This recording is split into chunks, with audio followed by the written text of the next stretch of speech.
Friends, and welcome. I'm Rabbi Julia Andelman, Director of Community Engagement at JTS, and I'm so happy to welcome you to the second of our four fall holiday learning sessions. And special welcome to anyone joining us for the first time. If you want to get the full scope of this Torah of the New Year series, as we're calling it, you should feel free to visit the series page in the confirmation that you email that you got this morning, and you can check out last week's webinar with Rabbi Michal Springer as well. But we're really pleased to have this opportunity to explore with four different scholars some of the various biblical texts that we read during the fall holiday season, the high holidays and beyond. And we're especially happy to have a new scholar teaching us today, new to our JTS webinars. Dr. Aaron Koller, who is a professor of Near Eastern Studies at Yeshiva University and also has been teaching as adjunct faculty at JTS for the last few years. And it's a treat to have him teach in this setting for us. His session is entitled The Sacrifices of Hagar, Ishmael, and Isaac. On that note, I'm going to leave it there in the interest of time. On that note, I will turn things over to Tani for additional announcements. Thank you, Rabbi Andelman. So just to go over the format for our session, as we usually do, Professor Koller will pause for questions periodically throughout the session. Please chat your questions to Rabbi Julia Andelman. During the Q&A, she will select a few questions to present to Dr. Koller. Since we receive a large number of questions, we would appreciate it if you could express your question both clearly in complete sentences and also concisely. For any technical or logistical questions, please initiate a private chat with either myself or Ellie Gettinger. The sources for today's class were in the email that you received earlier today, and we'll be screen sharing a PowerPoint presentation as well. Pleased to introduce Dr. Aaron Koller, adjunct professor at JTS and professor of Near Eastern Studies at Yeshiva University. Dr. Koller is currently working on a cultural history of the alphabet.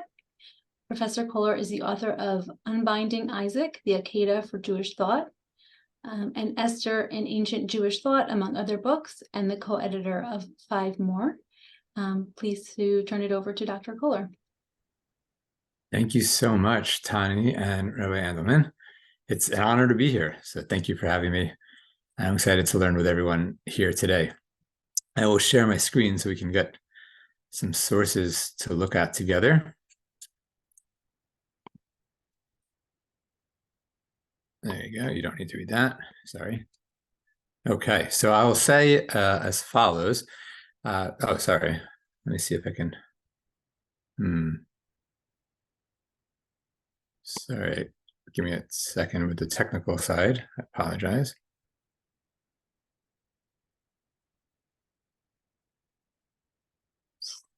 All right, Tani, when I put the slideshow up, there seems to be no option of not having it full screen. Do you know if there's a option for that? I know how to do this on regular. Sorry, of not having the PowerPoint take up your whole screen? Yeah, exactly. You can toggle, there is a line that you can toggle over. In other words, in order to see more of the participants? Or are you trying to open something else on your screen? Would it be sorry, helpful? I should have checked this before. I apologize. No, it's okay. Would it be helpful if I share the PowerPoint for you? That probably would be helpful, actually. Okay, sure. Downside being, all right, I'll have to ask you to click through. I apologize.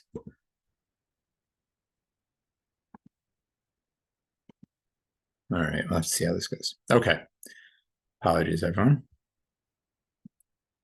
Thank you. Okay, so I have, yes, that's great. I'm just, sorry, Tanya, I'm gonna have to ask you to click through unless, okay. So this, some of the thoughts I wanna share with you today started over the last few years. I worked on this book for a number of years on the story of the Akedah, of the binding of Isaac, and its significance for Jewish thought. and put this book out a few years ago, it's 3 years ago at this point. And as probably anyone who's written a book knows, almost as soon as it was done and sort of in press, I realized things that I missed. I realized things like I should have thought of that. And this particular thought that I missed came from teaching. I was in a different context, teaching Carol Gilligan's In a Different Voice. And if you could switch to the next slide, that would be great. And thinking with some students about the implications of Gilligan's thoughts on gender and ethics for Jewish thought. And I suddenly clicked. Gilligan actually mentions Abraham, which I hadn't remembered, and suddenly clicked that there are implications of Gilligan's approach to ethics and gender for thinking about the biography of the patriarch Abraham. So let me say something quickly about the word biography and what I mean by that. Of course, we don't really have a biography. When you think about biblical narrative, it's very short, it's very concise. In the scheme of things, we have about 11 chapters, 12 to 22, that take us through the life of Abraham. And of course, most details that we would want to know in someone's biography are not here. Instead, we have what you might think of as sort of biography by anecdote. They're stories that presumably are meant to exemplify something, to tell us something, to clue us into important developments or aspects or features of a life. We don't have some of the more obvious questions, like we're told at the beginning that Abraham leaves his family, leaves Haran. How old is he at that point? The Torah never bothers to tell us. It seems uninterested in such details. Later commentators are sort of struggling with putting together details from later and earlier and piecing together some sort of factual narrative. But for the Torah's narrative, these are such such details are just uninteresting. Now, the readings for Rosh Hashanah, Genesis 21 and 22, are two of the chapters, these anecdotes in the life of Abraham. Each of those chapters is more than one anecdote, more than one story. We're going to spend most of our time today on two of the stories, one from each chapter, one from 21, one for 22. For those who celebrate 2 days of Rosh Hashanah, Genesis 21 is the reading for the first day. Genesis 22 is reading for the second day. That always struck me as sort of odd because, of course, the first day is the biblical day. That's the day that's the first day of the new year. And shouldn't 22 be the reading? 22 is the Akedah. This is the high point, at least on some readings, of Abraham's spiritual life. Shouldn't that be the reading for the first day? The second day is like rabbinic. Like that's because we didn't know when the new month started. Like, why are we reading the Akedah on the second day? And on the first day, 21, the story, it's about Abraham a little bit, but it doesn't paint him in a great light. Story of Hagar and Ishmael. We'll talk a little bit more about it soon. So it struck me a bit odd. Of course, for those communities that now celebrate one day of Rosh Hashanah, it was Genesis 22 that's, as to my knowledge, been chosen as the reading for that one day, which makes some sense. But what I'm going to try to argue over the course of our time together today is that if you read 22 without 21, we're really missing something important. That the order of 21 on the first day, 22 on the second day, allows us to appreciate 22 in an entirely different way, in a much richer and more multidimensional way. All right, so with that, let's jump into the story of the Akedah of 22, Genesis 22. This is a story that's called in English either the sacrifice of Isaac, that tends to be a Christian term, or the binding of Isaac, that tends to be a Jewish term. In recent ecumenical years, these terms have blurred. Of course, the sacrifice of Isaac has declined as a term because Isaac is not in fact sacrificed, but we can talk a little bit more later about why that was ever a term. In any event, let me say a couple of things up front, and then we'll get into some of the details. So first, the text is clearly commendatory about Abraham. There is no doubt that at the end of the text, Abraham is rewarded for what he does. It says so explicitly. God says that Abraham's going to get credit for not withholding his son. So there are, of course, lots of modern readers and even some ancient readers that, as we'll see soon, who have been deeply uncomfortable with some of what Abraham's done, maybe all of what Abraham's done in this chapter. And yet, on some basic level, a reader who's trying to take the text as it stands has to sort of start from the position of, look, the text says that Abraham did something good. However, there are, and I think this is really important, notes of discomfort and even notes of criticism in the text itself. So when we think about the story, the very, very short version of the story, and I apologize for wasting time of you since you all know the story, is that God appears to Abraham implicitly in a dream, although it's not explicit, and tells him to offer Isaac as a sacrifice. They go to a place 3 days' journey away from where they are, which is apparently Beersheba, and up on a mountaintop, Abraham binds Isaac. That word bind is akad, ayin kuf daled, and that gives us the word Akedah. It's a word that appears only once in the entire Hebrew Bible. So there are some really key words in this text that make it verbally distinct. So Akedah is certainly one of them. And Abraham binds him and then gets a message from an angel on high who tells him, there's 2 revelations, but sort of make a not such a long story even shorter, the angel tells Abraham to not sacrifice Isaac, and then gives him reward for having been willing to do so. The story represents the last story about Abraham and Isaac in the Bible. So Isaac was not born all that long ago. It was only in the previous chapter. But even more importantly, this chapter represents the end of a sort of vibrant, active life for Abraham at all. We met him at the end of chapter 11, at the end of the reading of Parashat Noach. It's often missed there because we're so focused on the character of Noah and the flood itself. But at the very end of chapter 11, we do meet Abraham. But chapter 12, Abraham takes center stage, and he hasn't left center stage since then. So it's been 11 chapters that we've been looking at Abraham really carefully.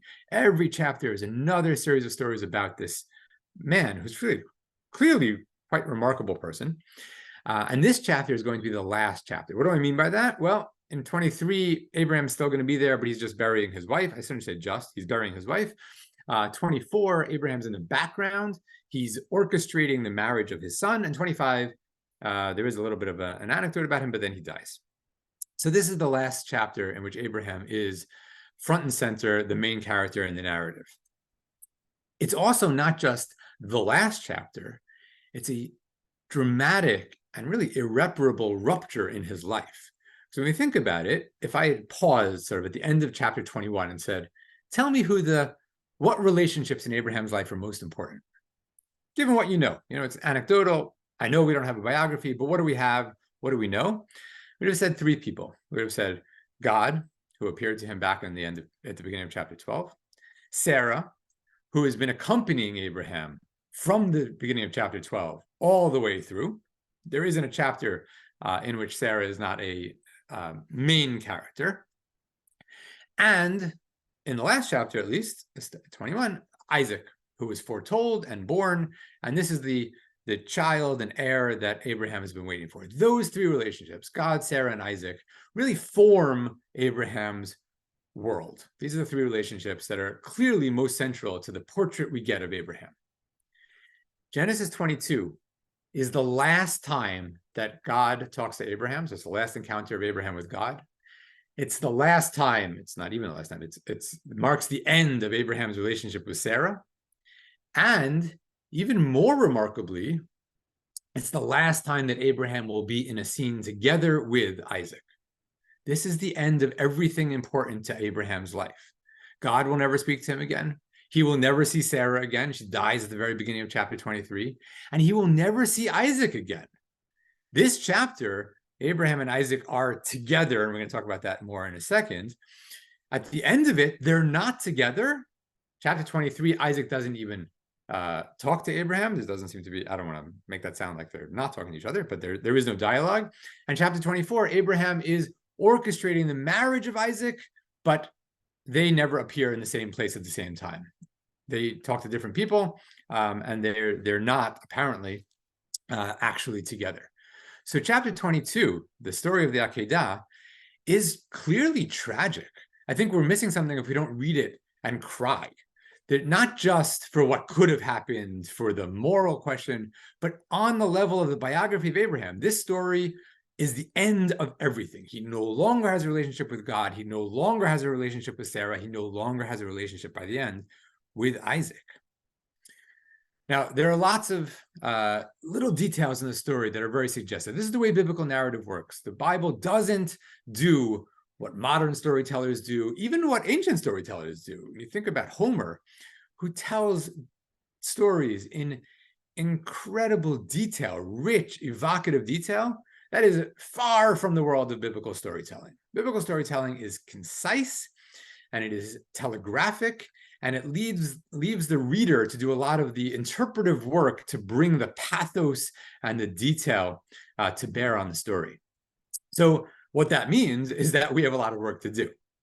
So let's look at this slide here. So we have 3 verses here on the slide from Genesis 22. All of them involve walking. First one, Abraham took the wood for the burnt offering and put it on his son Isaac. He himself took the firestone, whatever exactly that is, and the knife, and the 2 of them walked together. Vayelchu shnehem yachdav. So it's Abraham and Isaac, they're walking together. Then a bit of an interlude, really important for other purposes, but I'm going to skip it now, is a bit of a dialogue between Abraham and Isaac. And that dialogue, after it ends, the text again says, the narrator says, and the 2 of them walked together. Vayelchu shnehem yachdav. And all commentators, like literally since 2,000 years ago till today, have commented on the repetition of that phrase, Vayelchu shnehem yachdav. The 2 of them walked together right before and right after this conversation, the one and only conversation between Abraham and Isaac. That repetition, that reiteration of the 2 of them walking together clearly seems significant. So the Midrash says the 2 of them were together in heart and soul and mind. They were together in their kavanot. They were together in their intention. They were together in their goals. They were together in their religious values. Clearly, that repetition is very significant. But less often commented on is at the end of the chapter, after the angel appears and Abraham gets rewards and promises and so on, Abraham then returns to his servant. Vayashov Avraham el na'arav, vayakumu, and they got up, or they started, and they walked together. Vayelchu yachdav. 2 of those 3 words, vayelchu shnehem yachdav, 2 of those 3 words, vayelchu yachdav, are repeated here again, but it's not shnehem, and as commentators have noted for a long time, there is no mention of Isaac. Now, you can't push this too hard. Obviously, if we push this overly literally, we read the text carefully, we would notice that no one ever untied Isaac. Isaac is sort of, by the literal meaning of the text, still bound up there on an altar on the mountaintop. And to be honest, no interpreter that I know of has ever claimed that Isaac is in fact still bound up there on the altar on the mountaintop when Abraham comes down. That's obviously like pushing it too hard. It's being overly literal. Obviously, there's a lot that goes on in biblical stories that's not told. Abraham untied him. Presumably, Isaac comes down. This is not a question of the factual life of Isaac, like where is he? But it is a literary observation. Twice the text has said, Abraham and Isaac, the 2 of them walked together. And now, really poignantly, the text says, Abraham goes to his servants and they walk together. And so while I don't think it's a good question of extra textually, where is Isaac? It is a really good question to point out that the text seems to be suggesting that Isaac is no longer with Abraham. There's something that's been ruptured here. So Sarah is never in this text. We'll come back to that. God, we'll touch on that later on. But Isaac and Abraham, who we might have thought would have been bound together by this traumatic experience of being up on the mountaintop, thinking that there had to be a sacrifice to God of the firstborn child. No, at the end of the story, they're not together. They're very, very clearly not shnehem yachdav. If Abraham's with anyone, it's with his attendants, with his servants, not with Isaac. So this is a tragedy. Now, if it's a tragedy, does that mean it's supposed to be lamented and not celebrated? That's a hard question. Can we lament and celebrate? It's a really tough question. I think that's a question that pretty much every reader asks implicitly when reading a story like the Akedah. Tani, if you could skip to the next slide, that'd be great. Now, what the very next scene, I'm skipping one thing that we will come back to, is Sarah's death. Now, the commentators have, I'm channeling here Abarbanel in particular, Isaac Abarbanel, who is late 15th century, Portugal, Spain, lived through the Inquisition and the banishment from Spain. Abarbanel, among other commentators, says, it's not just that Isaac is not at the end of the Akedah, that he's absent from the end of that story. Let's look at the next chapter. Look, Sarah's lifetime came to 127 years. Sarah died in Kiryat Arba, now Hebron, in the land of Canaan, and Abraham came to mourn for Sarah and to bewail her. Where's Isaac? How could Isaac not come to mourn for his mother? And Abarbanel's answer is amazingly interesting, because Abarbanel says, Isaac, of course, is there. We actually hear him later in the chapter. Of course, Isaac's at the funeral, at the mourning, at the burial. That's not the point. The point is that Isaac didn't have to come, because after the Akedah, Abraham goes to Beersheba. Isaac goes to his mother. Abraham and Sarah, according to Abarbanel, were actually not living in the same place. And that seems to be implicitly correct. After all, Abraham keeps leaving from and returning to Beersheba. Sarah here dies in Hebron. Those places are admittedly both in the south, but they're not the same place. They're not even that close to each other. And so Abarbanel posits that, first of all, Abraham and Sarah had separated for reasons that he has some speculation about, but we don't have to speculate out loud about. Interesting to think about.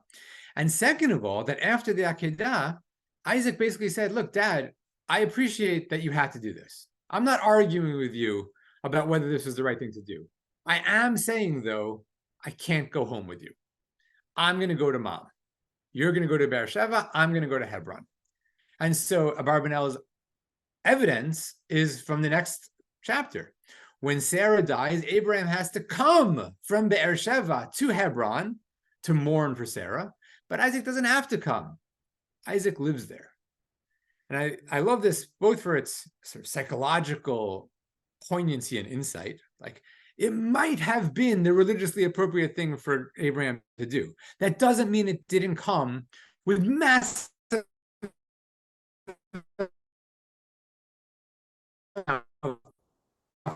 Look, I'm not criticizing Abraham. I'm just saying it has effects.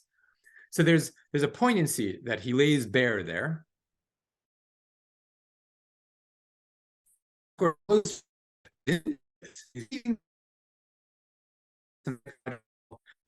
It's been coming up with it really dramatically at this stage of their lives. Now, one point that I think has been clear to many, many readers is that even if we're going to celebrate Abraham, whether or not we're also lamenting the story of the Akedah, it's clearly, the Akedah is clearly not a story to be emulated. This is not a pattern that we want to take as the template for life. And yet, people have pointed out over and over, it is a template for life. Because depending on how you think about it, if you think about the pattern like this, there's an old man past his prime, driven by sincerely held principles and values, who has to act on those principles and values, makes decisions based on those principles and values. And we respect him for having those principles and values. But the principles and values that lead him to decisions that have tragic consequences, not for him, but for the next generation. And if you put it that way, as people have pointed out for a long time already, this is happening all over the place. This happens in pretty much every war that's ever fought. Tony, if you could switch to the next slide. So Wilfred Owen, the great poet of World War I, said, look, this is what's happening here, right? Owen literally was fighting in the trenches of France. And he's like, I am being sent here by people too old to fight in London, in Vienna, in Berlin. And they're saying, young men, go out and fight, shoot each other. Whoever's left at the end, they will win. Owen himself died in a trench in France. And he writes a poem. He writes a number of really heart-wrenching poems about this. But this one, he looks at this chapter, looks at Genesis 22, and he says, tells a story. I'm not going to read it out loud, but you should all read it because it's terribly wonderful, or wonderfully terrible. He tells a story of Abraham, and you get a sense that this is not quite Abraham. When Abraham binds the youth with belts and straps and build parapets and trenches there. But then at the end, a ram caught in the thicket by its horns, and the angel says, offer the ram of pride instead of him. But the old man would not do so, but slew his son, and half the seed of Europe, one by one. And Owen says, look, there's an alternative here. You just have to kill the ram of pride. And then you don't have to kill all these young men fighting in the trenches of France. But the old man won't do it. And so we die. And Owen died in 1918. He didn't make it back from the war. In the next slide, another poet of wartime, Leonard Cohen, who wrote The Story of Isaac during the Vietnam War. I don't have time to dwell on Leonard Cohen, unfortunately. His thinking about the Akedah is multifaceted and rich, and actually really appropriate for the season. Because besides his thinking about the Akedah, both in The Story of Isaac and in You Want It Darker, where the key word hineni comes from a number of different places, but 3 times in the story of the Akedah. Of course, he also has Who by Fire, which draws on high holiday themes. But his version in 1969, I wish we could have time to listen to it together, but you who build these altars now to sacrifice these children, you must not do it anymore. Now, he's very careful not to criticize Abraham, but you in Washington, you've never been tempted by a demon or a god. You were not there before when I lay upon a mountain, my father's hand was trembling with the beauty of the word. And, there's a lot to unpack and a lot of biographical information that's relevant. And Cohen's own father died when he was a young man, a boy. And there's lots going on here. But the Akedah as a template for the many, many times in history where someone does something that they really sincerely think is important and someone else is going to pay the price for it, that looms very large and it looms very scary as we read this text. So if we can go forward, we'll just read, I'm just going to draw attention to 2 other modern texts. The eventually Israeli poet Chaim Guri has this incredibly piercing line at the end of his poem, which actually is about the ram. The ram came last. Didn't know much of what was going on, but the poem called Inheritance or Heritage, Yerusha, ends, horish l'tze'av, hem noladim u'ma'achelet b'libam. Isaac bequeathed this hour to his descendants, and they are born with a knife in their hearts. And maybe even better than Owen and Cohen, Guri is more subtle. What is he talking about exactly? Who are the descendants of Isaac? Here they're victims, it seems, with the knife in their hearts, not perpetrators of violence like Abraham that Owen and Cohen focused on.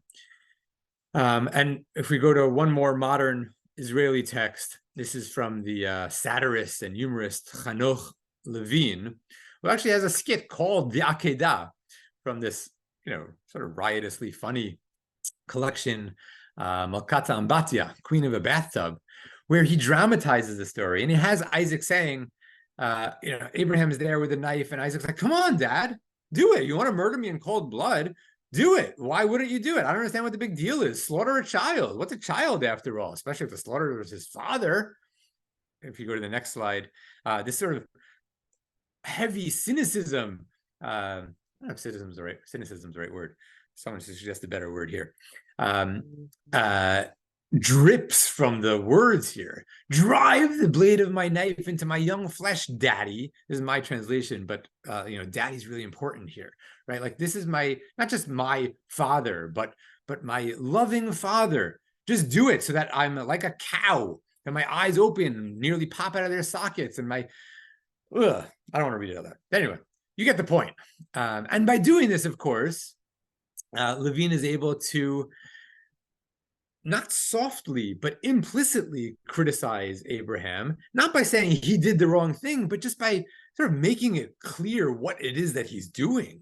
It's sort of insane when you put it in these terms, right? And we sometimes think that cynicism is a modern invention, like we're cynical, right? Like we do this cynical thing, but ancient people, they were all pious and took these things on face value. If we skip to the next slide, we see that actually maybe not. Because here's an Aramaic poem from the Byzantine era, so roughly 1400 years ago or so, found in the Cairo Geniza. The poem is older than the manuscript, but it's in the Cairo Geniza. Doesn't have manuscripts as old as this poem is, but the copy is from the Middle Ages. And the poem dramatizes the Akedah again, and it again gives voice to Isaac, voice that's not there in the biblical text. And Isaac says, "How are you going to go and tell my mother Sarah? How are you going to leave me and go home?" Isaac kissed his father Abraham, commanding him, saying to him, "Sprinkle my blood on the altar, gather my ashes, bring them to mother. My life and my death, all is in his hands, God's. And I thank him for thus choosing me." We skip to the next slide. Isaac continues and says, "Father," and maybe I should have written daddy here as well, "you're so fortunate that I am the lamb for the offering of God. Let your anger triumph over your love, Father. Be like a man who has no mercy on his son, like a cruel man. Take your knife, slaughter me." Now, it's really hard to know what the tone is here, right? In a modern skit like Hanoch Levin's, it's obvious. It's over the top. Like there's no ambiguity in the way Levin gives words to Isaac. Here, again, I think the ancient poet's actually a bit more subtle than the modern satirist. It's not over the top, overly dramatic satire. It's open for us to read. Is this sincere, but sort of on the border of absolutely insane? Or is this past that border and therefore actually satirical? When Isaac says, "Abraham, Abba, Daddy, be like a cruel man, slaughter me," can anyone say that like without thinking, wait a second, if Abraham is being like a cruel man, there's something wrong here? And this is an open question. I don't, like most texts, ancient texts don't come with answer keys. It's hard to know what the tone was supposed to be here. But last text for right now, for this section, if we skip to the next one, we'll see that I can be absolutely certain that ancient readers did read the text and have a lot of skepticism about the piety. It's, I said a minute ago that we tend to think that cynicism is a modern invention, but ancient readers looked at this and they also, stood in the back of the synagogue and were like, "This is our patriarch? Like Abraham's doing this? This is crazy." Now, of course, we don't have recorded the conversations in the back of the synagogue. Even more dramatic, we have poems recited from the front of the synagogue. So this is a poem, and again, it deserves more time than I'm going to give it right now, but from probably the most important and the most famous of the Paitanim, of the liturgical poets from antiquity. He is wrote a lot of the poetry that's still in the prayer books on the high holidays. We have a number of his poems that are recited in the synagogue. And this is Rabbi Elazar, the son of Rabbi Kiliri, or Hakalir, as he's sometimes called. And this is actually a poem that he wrote for the holiday of Shavuot. So he's talking about the giving of the Torah. And without getting into the narrative details, the sort of excuse to talk about this is the question, why was the Torah not given to the world until Moses' time? What was wrong with everyone until Moses? So that's actually a really fascinating question, because then what the poem does is go person by person and explain what was wrong with them. Why did Adam not get the Torah? Sort of obvious answer. Why did Noah not get the Torah? Why did Abraham not get the Torah? So here we get to Abraham in the poem. And he says, Abraham's great. He burnt the idols. He abandoned his family. 10 tests. Next slide. "I delighted in him, says God, and I rejoiced. I found the book of the Torah. And as I found someone perfect to give the Torah to." Go on. The Torah answers, though. The Torah answers on the next slide and says, I don't want to go to Abraham. Oh, sorry. Hopefully go back one. Uh-oh. There's one slide that should be somewhere. It's possibly in the wrong place. The Torah says, I don't want to be given to Abraham. here. Okay, you know what? Let's see if I can do this. There we go. The Torah, oh boy. Is sorry, is it in a different number? Do you want me to? Oh, here it is. So I don't know. Right now, let's go with this, and then in the Q&A, maybe we'll try to figure this out. The Torah says, I can't go to Abraham. Abraham, after all, for 3 days offered his child as a sacrifice. You gave him Isaac, and he offered him as a sacrifice. Now, I agree, says the Torah. I know it was good. You told him to do that. But look at the lines in italics.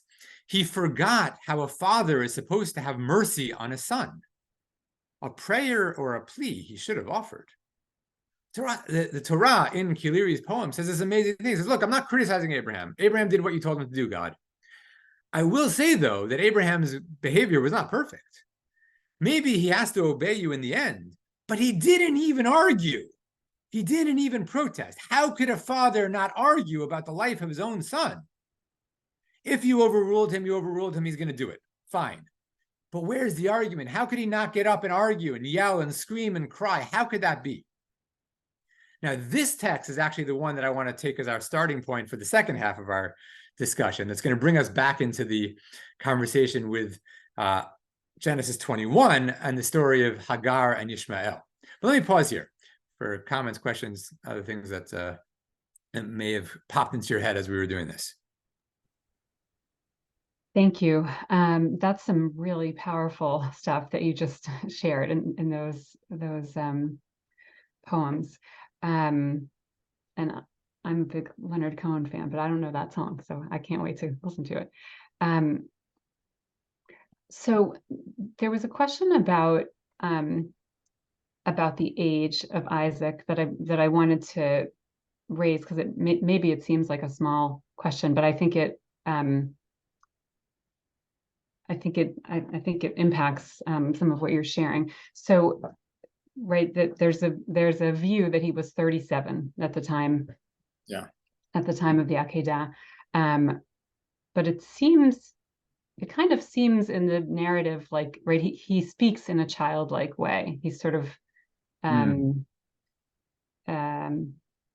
there's like a naivete, and then particularly in the Hanoch Levin or Levin poem that you shared, the fact that he's a child is a big part of that.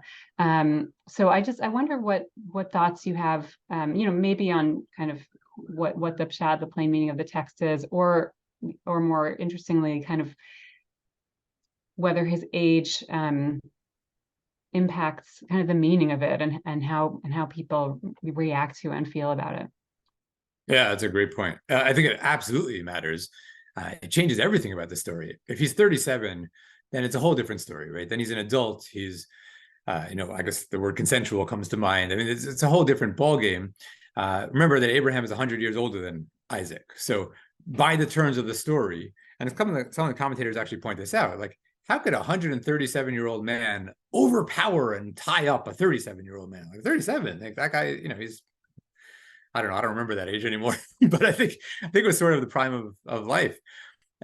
So, then he has to be willing, he has to get up on the altar himself. The story never says anything. The age 37 comes from the juxtaposition with the death of Sarah. So, basically, I don't want to spend too much time on this specific point, although I think it's really significant. If you read 22 and 23 as happening at the same time, well, we can figure out the math, right? So if Sarah dies at the time of the Akedah, then Isaac has to be 37 at the Akedah. That's obviously a midrashic assumption that doesn't need to be made, right? So actually, lots of Jewish commentators have disagreed with that age. You have all of the ancient Jewish art, which we have a lot of, actually, it's sort of a different topic, but we have a lot of ancient Jewish art of the Akedah, all of which portrays Isaac as a young, clearly small child. It looks like, 7, 8, something like that. And the medieval commentator, Abraham ibn Ezra, actually raises this point explicitly and says, there's no way in the story that Isaac is an adult. It just doesn't make any sense. He doesn't get any reward for what he's doing. He doesn't seem to be a partner in what's happening. So he thinks he's about 12 or 13. To my mind, that's a bit old, but I think it absolutely matters. And I think it's also fascinating that the text never bothered to tell us, right? It's really, if you were putting on this story as a play, the first question you have to ask is, who am I casting as Isaac? Like, how old is this kid going to be? It matters really significantly. Story never tells us, but between the lines, I think you do get the sense, as you said, that he's young. And I think that does have to color the way we think about it, primarily in the sense that he's basically passive. He's not a willing, knowing partner in everything. His one question is, where is the sheep? You can read into that whatever you'd like, but it seems like the question of a child, not the question of a thought partner who's walking alongside Abraham. I think that's actually a very, very important question. Thank you. Someone else just shared a comment that, Moses also isn't necessarily, though he's great in many ways, he's not necessarily the greatest father either. He's not particularly attentive to his kids, as far as we can tell. So it's interesting. So you're probably going to address this later, but just in case, someone asked, why do we want to read this on Rosh Hashanah in particular? Yeah. So if it's okay, I'll hold off on that and come to that in a bit. I think that is really important, and hopefully at the end we'll be able to say something about that. Great. So let's keep going with your sources, because I'm just looking at the time ticking away. Fine, sounds good. So I think I should be able to, let me try to share the screen in a different way now. And I think this should allow me to see everyone. Okay. Do you see this more or less normally? Yeah. Okay, fantastic. All right. So let me sort of jump back in. What we just saw, you recall, is that the poet Elazar Kiliri criticized Abraham for not arguing, for not calling out, for not protesting, right? For not saying anything, really. It's kind of astonishing. Lots to unpack, but we know that Abraham knows how to argue. We know that he knows how to have a conversation with God. Again, there's too many texts to really go through carefully when we think about that aspect of Abraham, but he doesn't do it here, and that seems amazing. So where does Kiliri get this from, though, that Abraham should have done it? So of course he could have gotten it just from his own sort of moral sense, like Abraham ought to do this. But there's another more obvious place where Kiliri could get this from, and that's from the story of Genesis 21. There's a lot of stories, there's 3 stories in Genesis 21, but the story that's of relevance here is that after the birth of Isaac, Sarah sees something that's a bit enigmatic about Ishmael, who of course is the son of the maidservant Hagar, and Isaac. And in light of whatever she's seen, she says to Abraham, you got to kick him out. Banish the maidservant and her son, in other words, Hagar and Ishmael, from the household. They can't stay here anymore. Now that I have a son, I don't want them here. And Abraham's not so sanguine with this, but God says, no, listen to whatever Sarah says, which sounds like a lovely, lovely sentiment, but in fact, in this case, has some really violent, oppressive effects. And so he sends out Hagar and Ishmael into the wilderness with water, but apparently not enough. They lose their way. Ishmael, another good question, how old he is in this story. We actually can do the math here. So we know he's a young adolescent, but it's never quite said. And he's about to die. Hagar then calls out and God hears her voice. So in Genesis 21, we hear a story. We just read a story of a parent whose child is about to die, who calls out and God responds to her. So when we read in Genesis 22 that Abraham's son is about to die by his own hands, and Abraham doesn't call out, we're like, wait a second. It's not just that I think Abraham should call out. I know that parents call out in protest and screaming and pain to God when their child's about to die, because I just read the story in the last chapter. This is what you have in front of you is actually from an unpublished version of this story that I wrote and sort of tinker with every so often about Hagar. I think Hagar would make for a fantastic novel. As it turns out, I'm not a good novelist, so this will never exist in novelistic form. But the climax of that story is an angel coming to Hagar, and we're going to come back to this in a bit, and saying, look, the boy, like he needs your help. And Hagar says, but there's no water. And the angel says, look over there, there's water. And there it is. Hagar is able to give water to her son and bring him back to life. Bring him back to life. Oh, there's a missing thing. Now, when we read Genesis 21 and 22 together, there are a lot of commonalities between these stories. Now, in both of them, I'm going to read out loud what you have on the slides in front of you. In both of them, God tells Abraham that he needs to get rid of a son, banish Ishmael, kill Isaac. In both of them, Abraham wakes up early in the morning, the same words, Vayashkem Abraham baboker, and takes his stuff. In both of them, the son is about to die. Now, Hagar, this is a portrait by the photographer Adi Ness, not obviously of Hagar herself, but titled Hagar from his series called Bible from almost 20 years ago now. And this amazingly evocative picture of what Hagar's psyche must have been. Remember, she's a maidservant. She's Egyptian. We don't know exactly how she wound up in Abraham's household, but you do remember that back in Genesis 12, Abraham was in Egypt and was given all sorts of gifts from the Egyptian court. Maybe she was one of those gifts. In other words, she's been ripped out of her homeland. She's been placed in someone else's household. She may have had a good relationship. She may not have had a good relationship. We're never really told, but nothing can make this a positive relationship overall. And now she's about to lose her son. Now, Ness, really interestingly, is clearly inspired by this earlier portrait, famous photograph by Dorothea Lange, called Migrant Mother from the 30s, right? So height of the Depression in California. So clearly there's something going on here. But what's really interesting is that what Ness has taken out of the portrait of Hagar is the children, because that's what Hagar is about to lose, right? Hagar is going to lose the one thing that she has. If there's one part of her life that gives her meaning, is that she's a mother. If she loses that child, if Ishmael dies, then she's been ripped out of her homeland. She's been kicked out of her house. She's lost her child. Like, there's nothing left. And I think Ness does a brilliant job of bringing that desperation to the image that you have in front of you. But Hagar also has given one of her progeny, one of her things that she gave birth to, more recently, is the approach of what's called womanist criticism, as a response to feminist criticism. There are lots of people who are, for decades, writing feminist responses or feminist critiques or feminist analyses of biblical narratives. And a number of people, but in particular, Dolores Williams, who unfortunately passed away not so long ago, Dolores Williams said, feminist criticism doesn't go far enough, because feminist criticism makes it sound like Sarah and Hagar are on the same side. Like, we just need women's voices. But Sarah and Hagar are not on the same side. Women can turn against women. There has to be a class analysis here. There has to be an ethnic or racial analysis involved in these stories also, if we really want to lay bare the power dynamics and the oppression that's under the surface in some of these stories. Now, this is all relevant because the story of Genesis 21, the biblical scholar Uriel Simon called it Akedah Ishmael.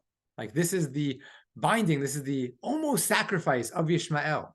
So I want to pick up again on the comparisons. At the last moment in both stories, an angel appears to save the child. And the appearance of the angel is followed by blessings for the future.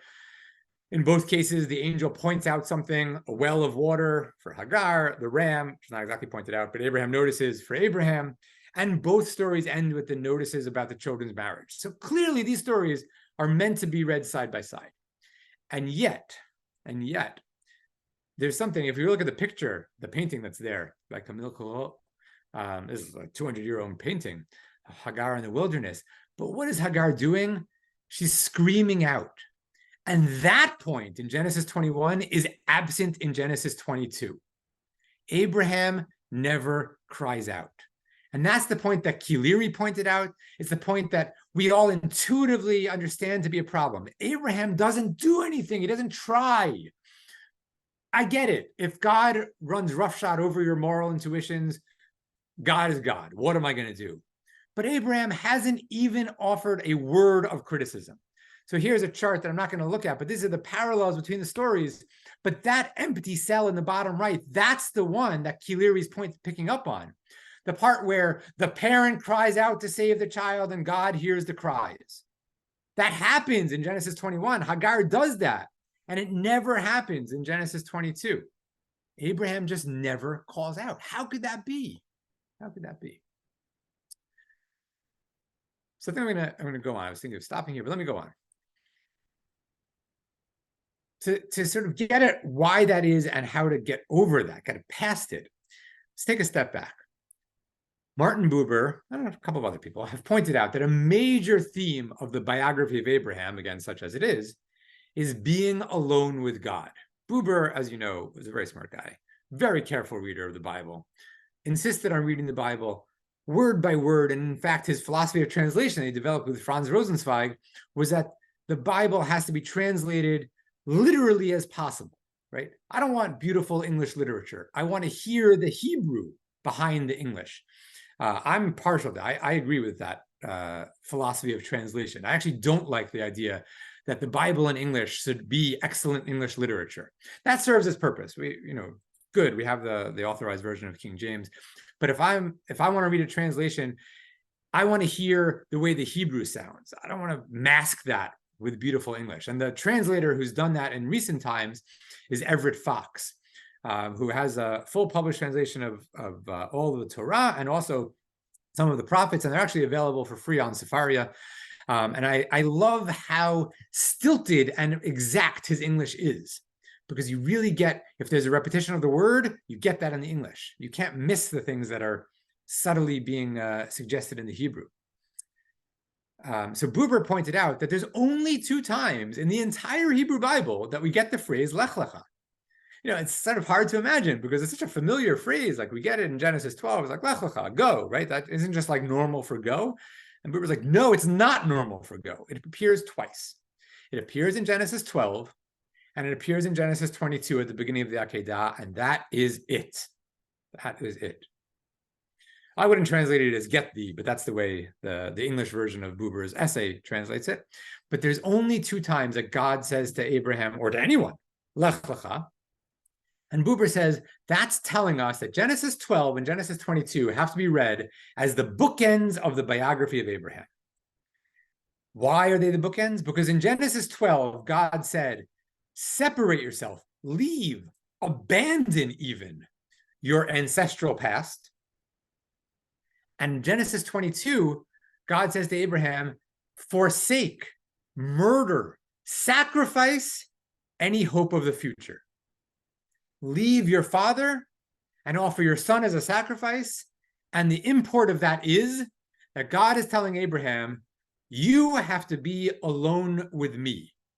No past, no future, only the horrifyingly silent present. Now, we talk a lot today about being present. Great. Being present's good.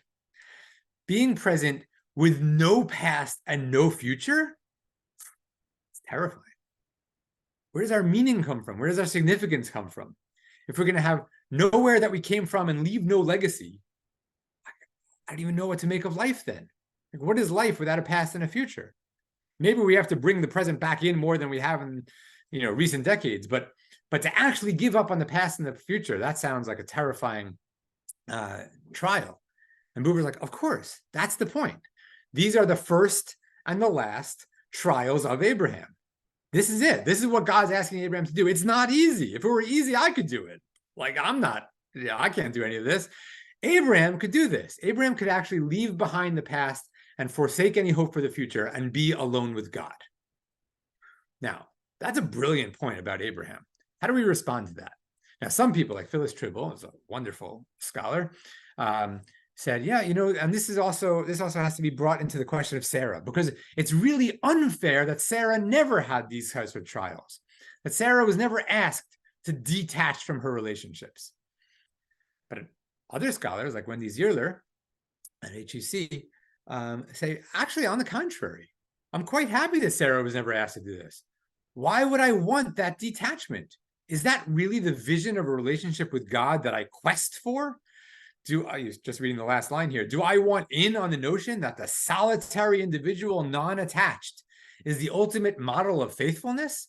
Is this really, this sort of monastic view that a nun or a monk alone in the desert, married to God, this is our ultimate religious figure? That does sound familiar. It doesn't sound like the Jewish tradition. Sounds like a different tradition. I'm not sure I want that for my own models of religious value. Now, this is where Gilligan's work comes back in. And I do want to just point out, I don't have everyone on the screen in front of me, but at the very beginning, I did see that Naomi Gretz was here. Professor Gretz is an esteemed colleague who I've learned a ton from, especially when it comes to gender and biblical narrative. So if Professor Gretz is listening, just want to acknowledge her presence and thank her for all of her many years of work and contributions.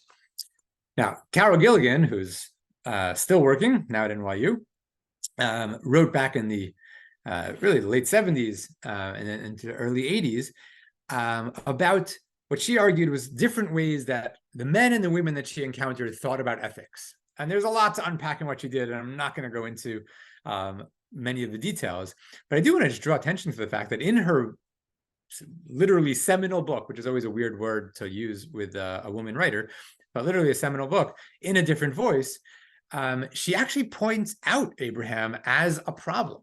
She says the blind willingness to sacrifice people to truth, in other words, people and truth, has always been the danger of an ethics abstracted from life. This willingness links Gandhi, who, I think came in for a lot more criticism in the last 20 years than I realized people were criticizing him in the late 70s and early 80s, to the biblical Abraham, who prepared to sacrifice the life of his son in order to demonstrate the integrity and supremacy of his faith. And this is really important. This is where Gilligan says, well, Abraham is sort of what you expect from a male religious figure. Now, we're trading in stereotypes here, and I think they need to be taken apart. Deconstructed is a loaded term, but they do need to be deconstructed. But what Gilligan's saying is, among other things, saying, what would Sarah have said at the Akedah? I get what Abraham says. Abraham says, my principles, my truth is more important than the life of Isaac. What would Sarah have said? And this is a question that a lot of people have asked. What would Sarah have said? Well, here you have the answer of the Israeli poet Raya Harnik, who wrote a poem called Ani Lo Akriv. And this poem has a horrible, tragic story to it, because Harnik's son, who you actually see in that picture there, was killed in the Lebanon invasion in 1982. But Harnik wrote this before that. She wrote, I won't offer my firstborn for a sacrifice, not I. At night, God and I make reckonings. Who can claim what? I know, and I'm grateful, but not my son, and not for sacrifice. And she's saying, look, I'm no less pious than Abraham. I talk to God every night. We know who owes what to whom. This is not a question of my relationship with God being problematic. I'm very tight with God. There's no way that I'm offering my son as a sacrifice. So that's one mother's answer. Now, I think there's an amazing midrash, and this is midrash, it makes it sound like it's ancient. This is a modern midrash, written by Rivka Lubitch and published in the collection Dirshuni. I'm sure many of you are familiar with this. This collection Dirshuni came out in 2 volumes in Hebrew, and there's now an English version published last year by Brandeis University Press, not with all of the texts, but 1 volume with some of those texts. And this is a midrash written, as I said, by Rivka Lubitch, called Sarah and Akedah. It's an astonishing midrash. I think there's so much going on here. It needs to be unpacked. So let's do that, and this is where we'll end. God tested Sarah. It'll allow us to bring us a lot together. God tested Sarah. God tested Sarah, right? So of course the line in the Bible is God tested Abraham. God tested Sarah. The angel told her, take your son, your only son, whom you love, Isaac, and go, Lechilach, the feminine of Lech Lecha, to the land of Moriah. Offer him there as a burnt offering. And Sarah said, no, for a mother will not slaughter her son. And in the morning she arose, was roused and trembled, for the boy was not there, and neither was his father Abraham. And she gets it. She understands that the same vision that she had, Abraham also had. But whereas her reaction was to say no, his reaction was to silently rise, rouse the boy, and go off. And she says, Master of the world, I know that one who slaughters his son in the name of God, in the end has no son and has no God. Forgive Abraham, who sinned in this matter. Recall, please, that the mother would not contemplate sacrificing her son to God and save the boy from his hand. Just at that moment, split screen here, just at that moment, Abraham reaches out his hand at the knife to slaughter his son. And the angel of the Lord calls to him, do not reach out your hand against the boy, for now I know that you fear God. In other words, although you did not spare your son. And therefore it says, all that she shall say to you, you shall listen to her, and therefore, for through Isaac you shall have heirs. In other words, what Lubitsch is pointing out is the same absence in the text that Kiliri pointed out 1,500 years ago. We line up Genesis 21 with Genesis 22. In both of them, the child is about to die. Skip a step. In both of them, an angel intervenes and saves the child. But in Genesis 21, the parent cried out. It's in response to the parent that the angel comes and saves the child. In Genesis 22, the parent never cries out. Why does the angel materialize? And Lubitsch answers, of course the parent cries out. It's just not the parent you're looking at. While your attention was all on Abraham, on the mountaintop, trying to be all solitary and alone with God, Sarah was back in the tent, crying out to God and pleading for the life of her son.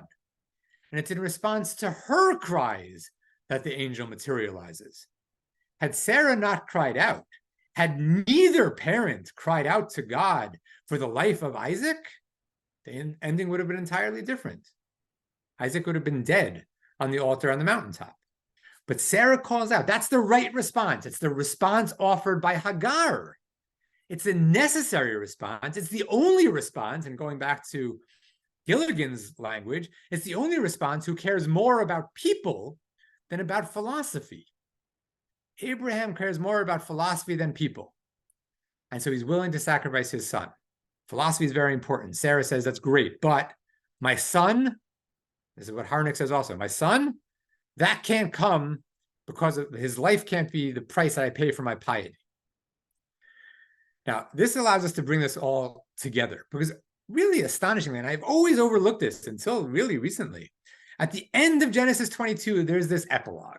I'm like, epilogue, what do you do with an epilogue? Why is it even there? The end of the reading, though, this time I'm going to ask you to really pay attention to it. What's going on? Sometime later, at the end of Genesis 22, Abraham was told, Milcah too has borne sons to your brother Nahor. Bethuel, the father of Rebekah, 8 child. Okay. Look, we're talking about 12 kids being born. Like this is literally decades of news that Abraham is catching up on. Why is it here at the end of 22? Only a couple of years ago did I realize, and again, it's Gilligan's credit that I did. Why is this here? It's actually astonishing that it is here. Abraham has left his father's household, right? That happened back in Genesis 12. He's not in touch with his father's household. He cut off ties. He left them. He abandoned them. He's not in touch with the past. But after the Akedah, after his son is restored to him, after it turns out he doesn't have to give up hope for a legacy and a future, then maybe the past can be brought into his life as well. That whole analysis by Buber, that Abraham has to give up on the past and give up on the future, that's the first part of Genesis 22, where Abraham thinks he actually has to slaughter Isaac. But by the end of the chapter, he doesn't slaughter Isaac. And once he doesn't slaughter Isaac, maybe those old family ties are worth bringing back into the discussion as well. And actually, an astonishing twist, right? The problem with Bible is that we know the stories. So I at least, fail to be astonished when I read the stories. But an astonishing twist. After this, after Sarah dies, Abraham marries Isaac to someone from his family. If you had paused the story at the end of Genesis 21 and said, what are the chances Isaac's going to marry someone from Haran, from Abraham's homeland? It would have been like 0. Abraham's not in touch with his homeland. He's cut off ties 10 chapters ago. He's nothing to do with them anymore. And at the end, in the middle of chapter 22, I would have said, anyway, Isaac's not going to survive. But at the end, not only does Isaac survive, but Isaac winds up being the vehicle for linking the past, the present, and the future. Isaac is Abraham's legacy. He is his heir. And he, in his marriage, brings back Abraham's connections to his ancestral homeland. All of this, I would say, is the legacy of Hagar in 22. And here's just the last point I'll make. If we don't read Genesis 21 before Genesis 22, we might not realize what a parent can and must do for their child. And we read 22 and we're like, oh, the Akedah, crazy story. But when we read 21 first, we remember what a parent must do for their child. Not only does she naturally do it, she has to do it. It's what a parent is. And then when we read 22, we realize what Abraham's not doing. And that allows us to hear the silenced voice of Sarah, and it allows us to appreciate how the epilogue, the end of 22, and then the tragic death of Sarah in 23, and then this shocking marriage in 24 to Abraham's kin back in Haran, this is all a dramatic and radical transformation in the last act of Abraham's life that we never would have expected after 21. This is all totally not where we thought the story was going. And it's because of Hagar that we realize that. If it weren't for Hagar, the silence of Abraham and the need for Sarah wouldn't be so deafening in 22. So here's the takeaway. I said at the beginning, I always wonder, like, why are we reading 21 on the first day, the biblical day? And to some extent, the answer is because 21 is absolutely critical, not only to set the stage factually for 22, oh, that's where Isaac came from, but to set the stage theologically and emotionally for 22. If you don't read 21 first, we don't get half of what 22 is about. And it's because of Hagar and Ishmael in 21 that we can appreciate a bit of the significance of Abraham, Sarah, and Isaac in 22. So with that, I'll wrap this up. I know we have hopefully enough time for some comments and questions, and I'll otherwise set you off to pay attention to the Torah reading of the days of Rosh Hashanah, and hopefully there'll be depth and meaning there anew. Thank you so much.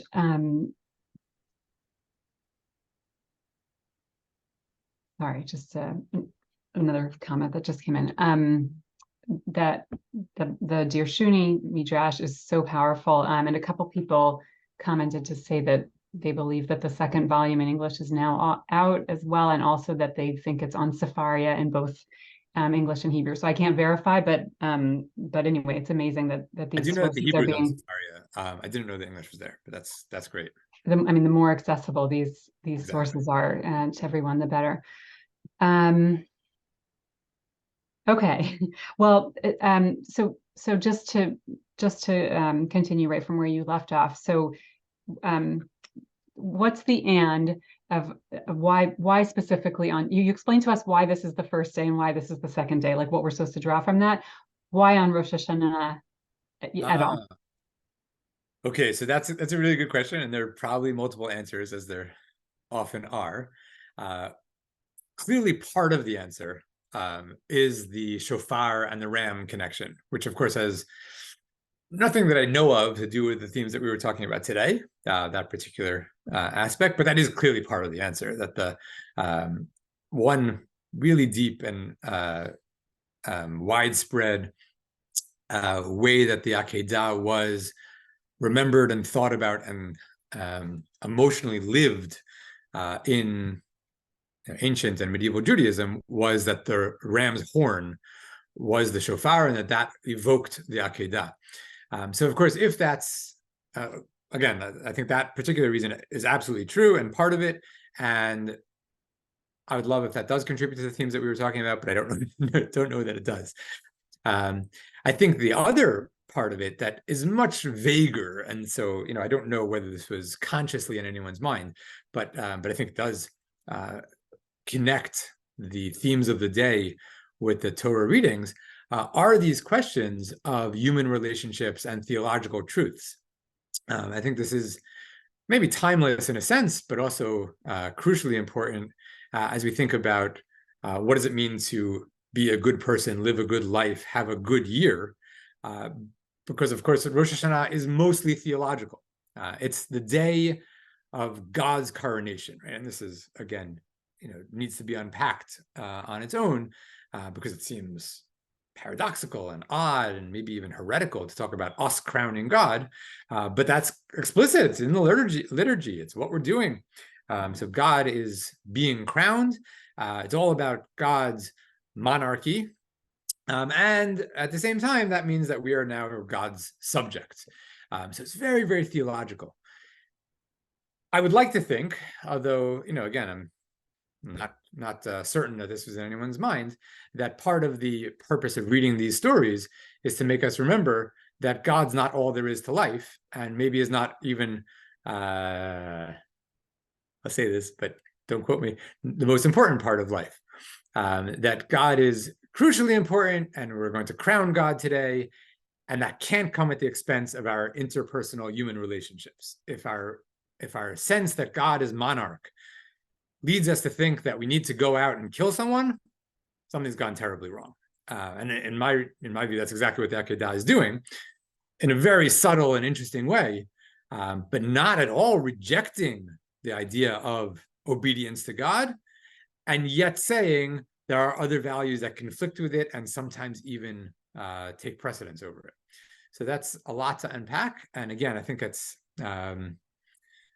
not as concrete and sharp as the sort of really specific connection of the shofar, but I think that is also something that the Torah reading contributes to our experience of the day. I think it's a very powerful and crucial point that you make, and I think it's actually echoed in Yom Kippur with the Haftarah, which I don't think we're looking at in this series, but the prophetic reading on the morning of Yom Kippur is Isaiah telling us, the checking your ritual boxes does not fulfill your obligation. Like you have a core, an equal obligation to care for those around you and make the world a place where people don't, suffer alone and go hungry and all that. So I think it's actually very consistent with what you're saying. It's explicit there and maybe implicit here. Not everyone sitting in services on Rosh Hashanah is a parent, obviously, but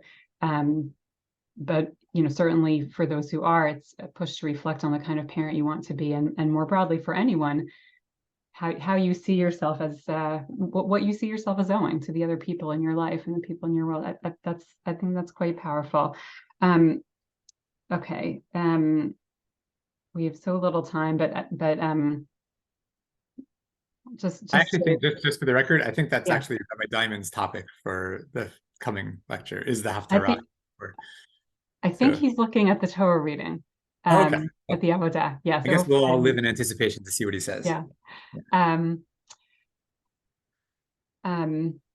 Okay, I'm not sure what to fit in the remaining minute, but just there was a lot of response to the point that you made earlier about the way you kind of the no past and no future, and the way you put it was quite evocative. That's sort of that it's terrifying. And then one of the sources, now I forget which, I guess that maybe I don't know, Sarah, putting the words in Sarah's mouth, she says, one who slaughters his son in the name of God in the end has no son and no God. So that's a very negative view. And then interestingly, so people were responding to that. And then someone else also talked about, that's kind of amazing, no past and no future, shed yourself of that, be completely in the present. So there really are some very different ideas of spirituality being presented here. And I guess I don't know, maybe it's for each person to choose which they want to emulate. I don't know what, if you think maybe it is being presented as a spiritual option to be like Abraham. It's a great question. So I'm not going to try to articulate what the ideal is, but I'll just observe that this is for at least 2,000 years, been a serious debated question, right? Is the ideal to sort of shed ourselves of these burdens of having to worry about other human beings who get in the way of my religious life? Or is the ideal to somehow use these interpersonal relationships as a way of deepening and enriching my religious life, and vice versa? And broadly speaking, the Gospels already, Jesus has this. If you're really speaking only to men, like in his, in Matthew 19, where he says, if you're strong enough, don't get married. Like, that's obviously the ideal. But Moses knew that not everyone's strong enough to remain unmarried for life. So if you need to, get married, and then, here's some of the rules of marriage. So that, of course, set the stage for what becomes the basic, certainly until Protestantism and still in Catholicism, the basic ideal, right? Like, the ideal religious figure is celibate, married to Christ, and not burdened by human relationships. Classical rabbinic Judaism never bought that. I mean, now's not the time to look at the text, but there are a whole bunch of passages that really criticize people, and it's explicit that there were rabbis who didn't get married because they couldn't tear themselves away from Torah long enough to bother to have a relationship, but they're held up explicitly as foils for what the sort of ideal rabbi ought to be. So, that, of course, gives rise to all the questions of well, how do you balance it? It's not, of course, in our world, now that we, realize that this is a universal issue and not just a adult male issue, this is a real, it's much harder. It's much, much harder, both philosophically and practically, to live all of those relationships fulfillingly. So, yeah, I'm not going to preach anything, but I think you're right that that question is a really deep question, and really not, shouldn't be just sort of waved away, oh, we don't do that. Well, we don't do that is not a small thing. I mean, it seems sort of obviously easy to do that. So why not? And what does that mean? And then you have a whole Torah of how to go about doing that. I think it's a very compelling suggestion and potential takeaway that really what's happening with, if you look at the bigger picture of our readings on Rosh Hashanah, what's happening with Abraham stands in contrast to everything else, and really the overriding message is about care, and about the obligation to care. Thank you so much for, this amazing collection of sources and all of this subtlety around really intense issues and questions and religious and familial experiences. It was really a treat to have you teach us today, and I'm quite sure, based on the comments that are coming in, that this really has given people a lot of very meaningful food for thought for this coming weekend. So thank you again for teaching us. Thank you to everyone for joining us, and now we've planted a teaser for Rabbi Diamond's session a week from today on, and I've been told now that it's on both the Torah and Haftarah texts on Yom Kippur. So we wish you a really wonderful and meaningful and reflective and fulfilling Rosh Hashanah between now and then. A Shana Tova to all, healthy, happy, good, sweet new year. And we really look forward to seeing you again next week on the flip side and turning our attention towards Yom Kippur. Thanks again to everyone and to Dr. Koller for teaching us today. Bye-bye. Thank you. Shana Tova, everyone.